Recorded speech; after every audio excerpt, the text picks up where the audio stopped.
Um, it was nice in the introductory comments to hear that the reason I've been invited is my accent.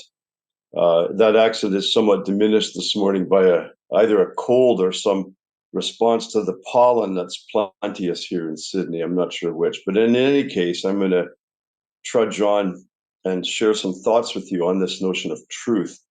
Um, the transcendentals, which were mentioned in that very interesting video of Bishop Barron and Professor Tracy Rowland, uh, frame this idea of truth. But I want to take us a little in a different direction and raise what I think is a backdrop to what frames actually the central pillars, the three pillars of Catholic social thought, which are uh, the organizing principle, as I call it, subsidiarity, the moral content principle, solidarity, and the result of those two working properly together, which is justice and the common good. Now, I'm going to take us through some language problems that I believe have beset the church as a whole in this period we might just loosely for shorthand call modernity. And I'm afraid to say that I think these language problems have taken our entire educational project off the rails. They go to the heart of our whole understanding of this tradition of truth.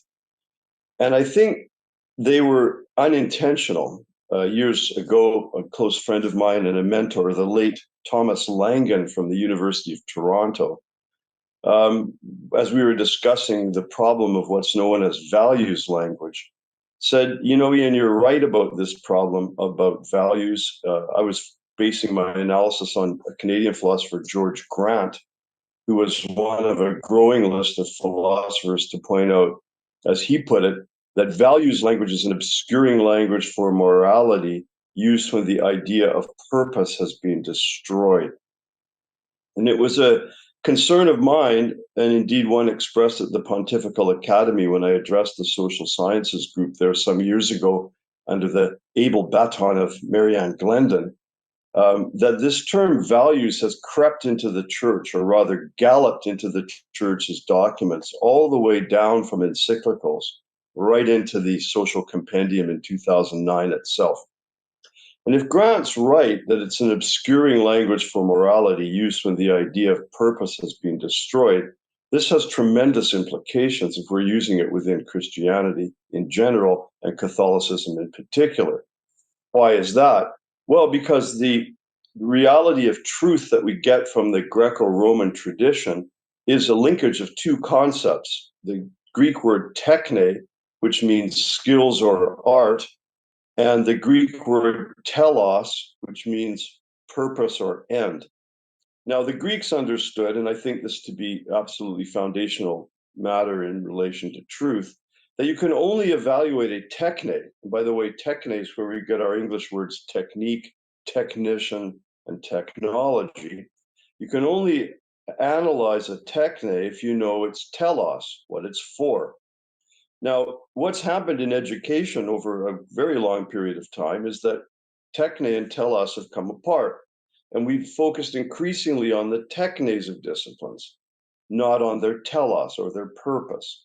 So, to take one example, my own discipline of law, the students become extremely adept at studying contract or tort or tax or equity or international law, and these can often be focused on the techniques of each of these subject matters without attention to their moral core content. And every subject in a law school has a core content. Contract law is about keeping promises.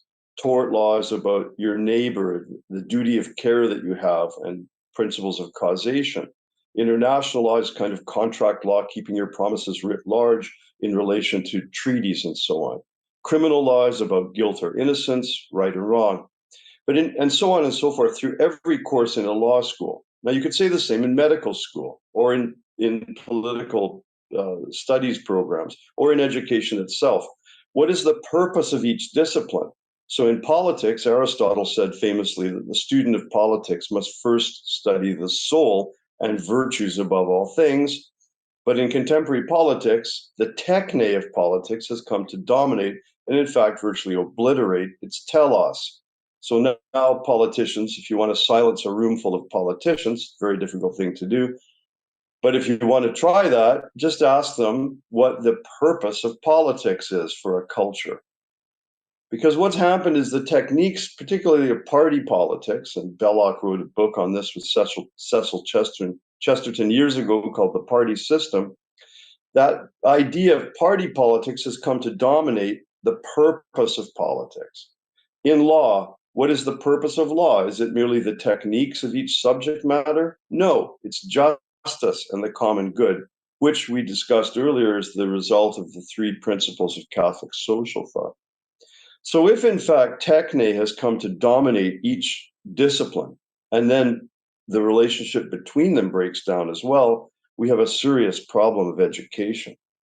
Now, that problem is well established amongst us. We have become technicians, and George Grant, the Canadian philosopher who died in 1988, in a brilliant little book called The Philosophy in the Mass Age, which I'll be drawing from in my comments this morning, George Grant refers to theology, technique, he says, is the theology of liberalism. And that's similar to a comment that Benedict made when he referred to relativism being a new dogmatism or technique. He refers to an epoch of relativism. And he refers to relativism being the real religion of modern man. This is in his exchange with Pera, Marcello Pera, in a book called Without Roots, from which I've drawn some of my analysis today. This idea that technique has become a kind of religion, or relativism has become a kind of religion, I think is very important to recognize.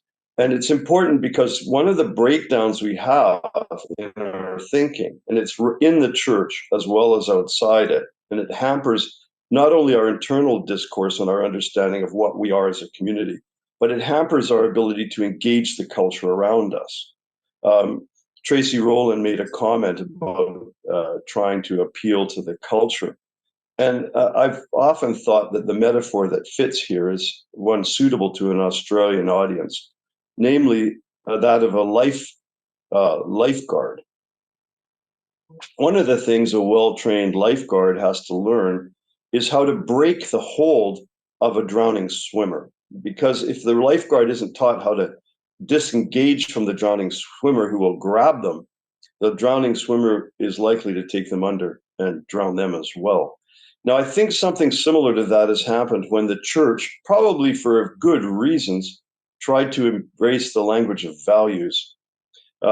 It was thought by the early phenomenologists, influenced particularly by Shaler, that values had a meaning that would be able to connect the person with objective meaning.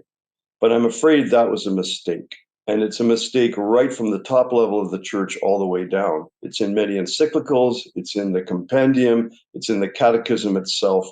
And values is not the same as virtues. Virtues take the self and the first nature of the self, and they connect that to the concept of virtues, connect that to the idea of objective virtues. Four cardinal virtues: justice, wisdom, moderation, and courage, which our tradition teaches is perfected by the three theological virtues: faith, hope, and love. Now, that framework unites the self with the objective good in a way very different from anything that values gives us. Values is actually the language of Nietzsche. It's the language of the will to power. It's the language of the self. And as C.S. Lewis said in one of his more obscure utterances, but it's quite brilliant, the history of philosophy over past centuries has been in the direction of the inflation of the subject and the deflation of the object. The inflation of the subject, me, my, I, and a deflation of the object. Well, if we use values language when we mean something that we believe to be objective good, we don't communicate that to a world that hears values as being two primary axioms. The first being, you have your values and I have mine. And the second, don't push your values on me. Now, we think we can overcome that problem by attaching a collective noun to it, like Australian values or Christian values or universal values. And of course, that doesn't do anything. All it does is leave the primary idea of values being personal choice untouched. So, for example, to make this very clear, politicians in Australia love to assert the need for Australian values. But what are these? Let's take an issue: refugees, abortion, euthanasia, same sex marriage. What are the Australian values with respect to any one of those? No one knows. Depends which Australian you speak to. On the vote that we just had, the referendum, was the yes vote or the no vote Australian values? No one could tell you, because values are entirely subjective. And yet, in the Catholic Church, many of our leaders, our bishops, our theological teachers, God forbid, even our law professors, will speak about values when in fact the values have no settled meaning whatsoever. So this problem from Nietzsche has come into the church like the Andromeda strain. It's proliferated, and I think everything it's touched, it's corrupted. Medical ethics is being corrupted by it, and as I've tried to say, everything else is being corrupted as well by it. We have to red circle values and stop using them. If we say, as Marian Glenn asked me at the Pontifical Academy, well, what are we supposed to do? We've been using this language in the church for decades. My response was actually instantaneous and, of course, Chestertonian. I'm a great fan of Chesterton. As Chesterton said, when you realize you're on the wrong road, the most sensible thing to do is get on the right one. So, actually, what we need is a kind of imagining, recreation of a language that's genuinely moral and genuinely connects the self with the objective good. Now, for some people, this is going to be challenging because they think they mean objective goods when they use the term values. But as clearly as I'm trying to make this point to you this morning, it doesn't work. And we can see the effect of that in the difficulty of engaging. Now, comments this morning to go through beauty and the other transcendentals, and I like the way Archbishop Barron related them as interrelated: truth, beauty, and goodness. I think that's very profound and very important.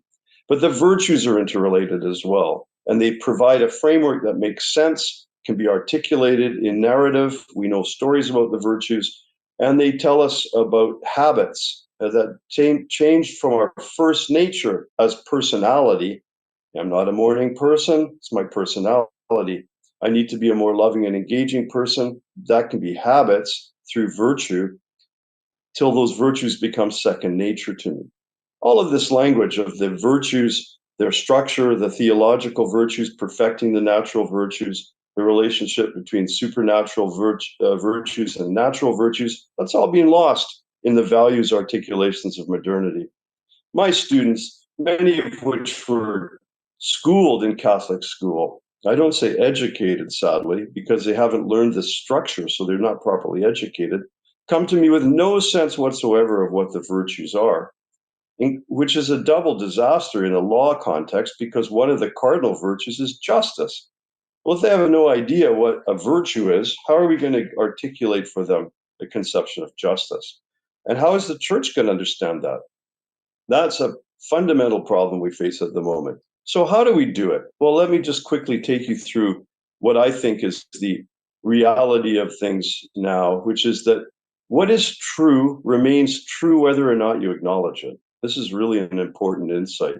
Aldous Huxley says the following about metaphysics. I'm just going to read it because he puts it so beautifully. Aldous Huxley, in his book Ends and Means, 1937, says this about one of the five things we get from traditional natural law theory, which I'm going to go through very quickly. But the first of the five things is cosmos. We're in a cosmos, not a chaos. Cosmos is that teleologically ordered universe. Everything in it has a purpose and a meaning. And that the logos point that Father Barron made between logos and mythos, that's wrapped up in this idea of logos, the primary word that undergirds the meaning of cosmos. Um, Cosmos is meaning, ordered, purposed. The Greeks knew this, and our tradition philosophically is Greco-Roman, and that has framed all of our thinking, and we need to re-educate ourselves on this. Second, after cosmos, human nature. And after human nature, human reason. Cicero, the great Roman jurist, defined law as right reason in accordance with nature. So cosmos, human nature, human reason. The fourth is metaphysics, and that's the study of being and causes. And here there's a very important thing to realize, and this is the point I want to read you from Aldous Huxley. Listen to this, it's profound.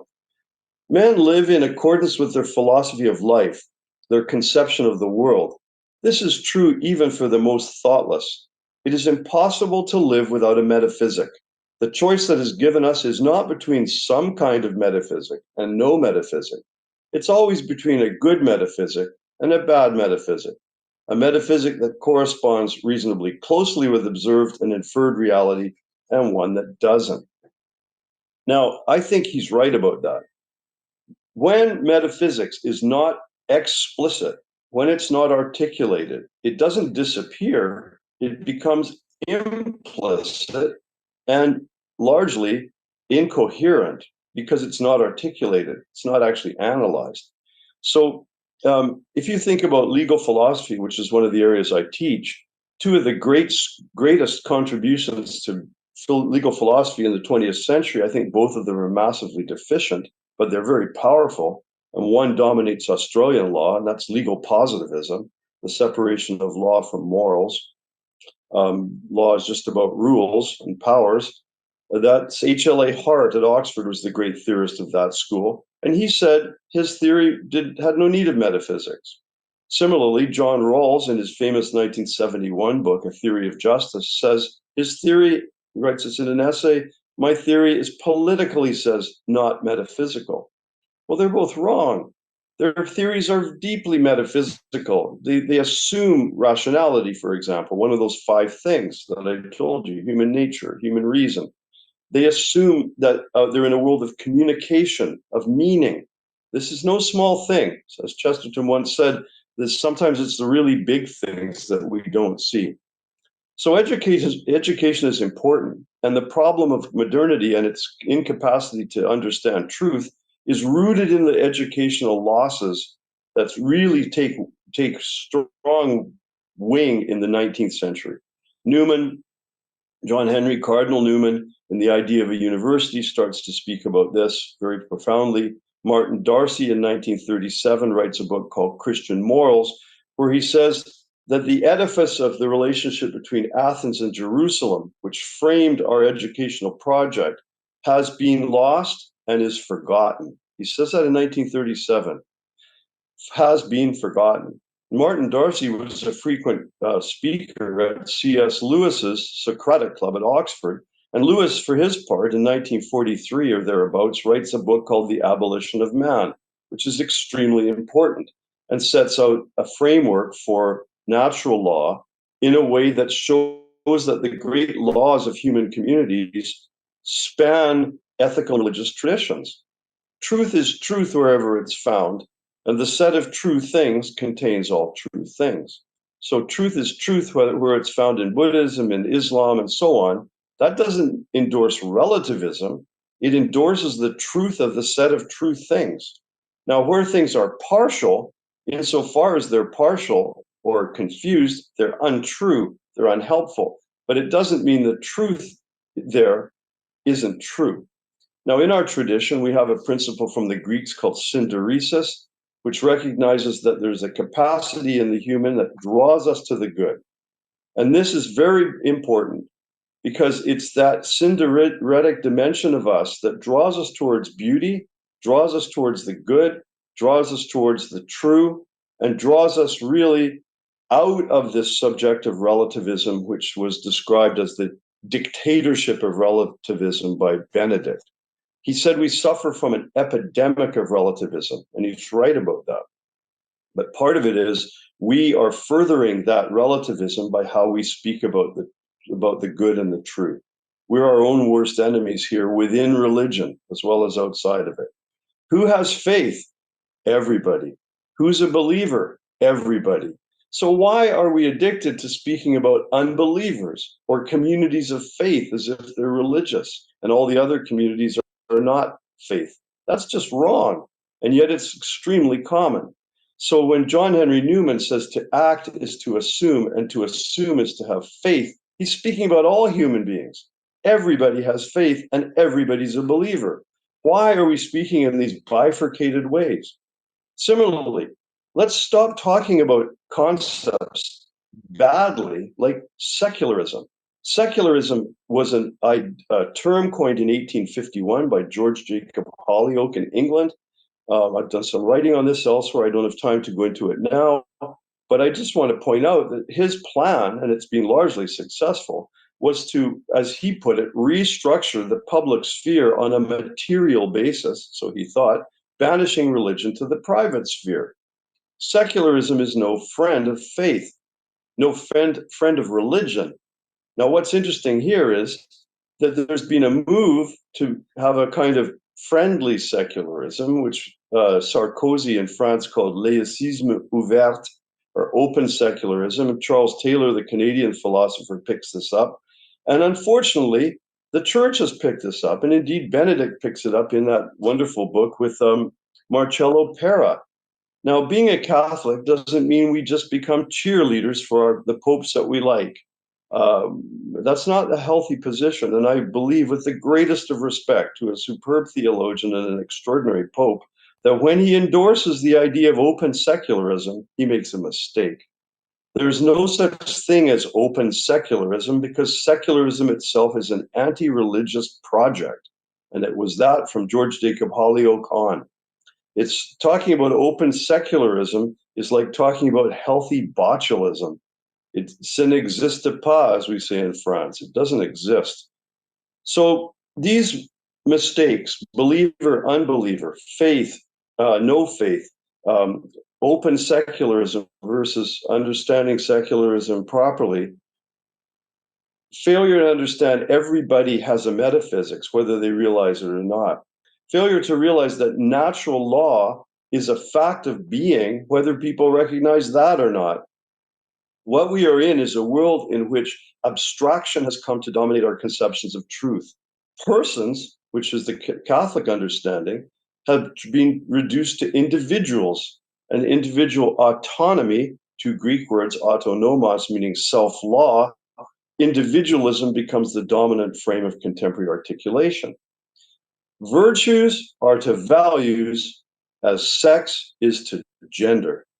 The abstraction of gender, this infinitely plastic conception in which you can be anything you want, is as obnoxious to the natural reality of sex as the infinite plasticity of values language is to the settled, objective, wonderful reality of virtues. So faith and belief are viewed as religious, so they're marginalized. Feelings, emotivism, as MacIntyre calls it in After Virtue, comes to dominate reasons. Group identity becomes more important than human nature or human reason.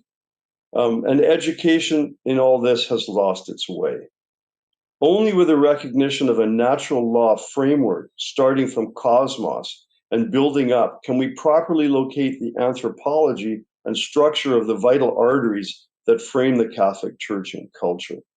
Technique has become the theology of liberalism, as George Grant says, and values the language of fragmentation and the inflated self.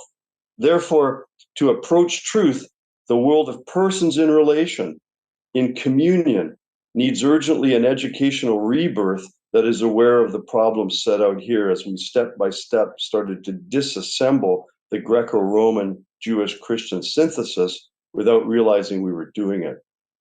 Not only must we reconnect ourselves properly with the living tradition, but we have to engage the cultures around us.